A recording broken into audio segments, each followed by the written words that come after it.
Hello everyone, so today I'm going to show you how I disinfect and use my derma roller.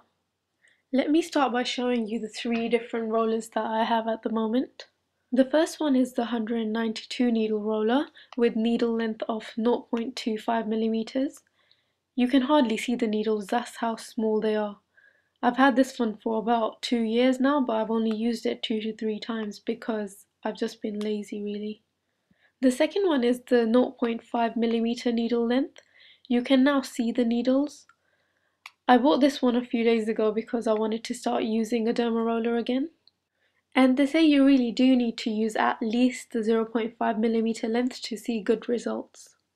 The third one is the 180 needle roller with 0.5 millimeter needle length as well, but for some reason the needles look longer than the previous one.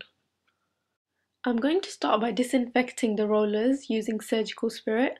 I got this one from Boots, but you can get it from any pharmacy or drugstore. I pour it in a small container and then dip the roller heads in there for 10 minutes. I'll only be using the 0.5 millimeter rollers today. I'll be using it all over my face, but concentrating mainly on the scars I have from picking my spots. Disgusting, I know. And also enlarged pores on and around my nose. For those of you who don't know, derma roller works by prickling your skin and tricking the skin to renew skin cells and repair automatically. So let's begin. The roller comes with a little diagram and instructions on how to use it. Make sure you wash your face and hands properly before doing this. You start on a small section on your face, roll a few times in each direction, horizontally, vertically and diagonally. Each time you change direction, you have to make sure you lift the roller off your skin to avoid scratching. Once again, you're tricking your skin into repairing itself. They say the rollers are really good to get rid of blemishes, scars left by acne, stretch marks, and also that it strengthens and thickens the top layer of your skin, which causes less wrinkles and fine lines. If you have active acne on your skin, you cannot use this. You'll just end up spreading it all over your face, which is not good and not helping you at all. As you can see, I'm taking small sections and doing the same thing all over my face, bit by bit. I'm concentrating mainly on the problem areas where I know I have more scars and enlarged pores. It might look a bit scary, but when you're doing it, it doesn't actually hurt. I mean, it feels a little bit uncomfortable and you know that you're doing something to your face, but it's not painful.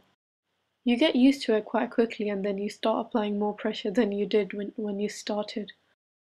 When you get the derma roller done professionally, they numb your face with a numbing cream and use a longer needle length, something like 2 millimeters. Just remember to lift it when changing direction because you can make yourself bleed if you don't. You just end up scratching yourself violently.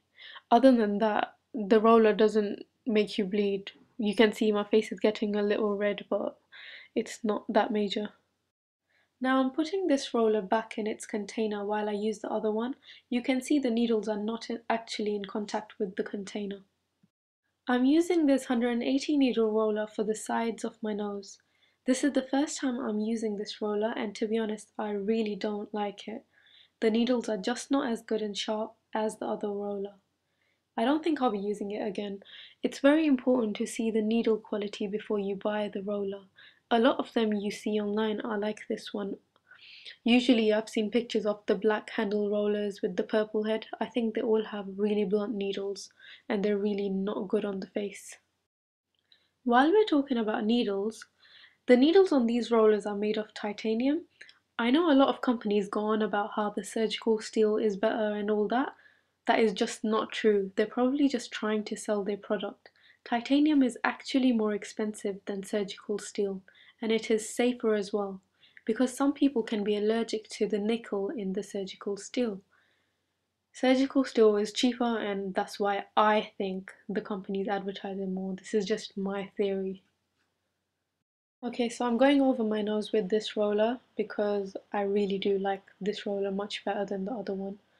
And I just want to be sure that I'm getting all the areas covered. I don't use the roller around my eyes. I'm a little bit scared that it will start bleeding or something because the skin around your eyes is meant to be thinner than the rest of your face. You can see my face is getting quite red now. I think it's best if you use the derma roller when you know you're not going to see anyone.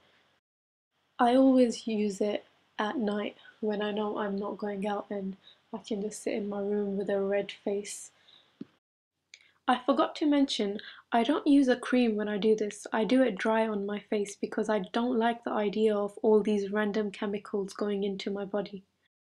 Okay, so 1.5 hours later, you can see that the redness has basically disappeared. I put a moisturizer on my face after a couple of hours when I know my skin has healed a bit. Try using an organic moisturizer for this if you can. If not, just wait a little longer and use whatever you use every day. I hope you found that useful. Thank you for watching.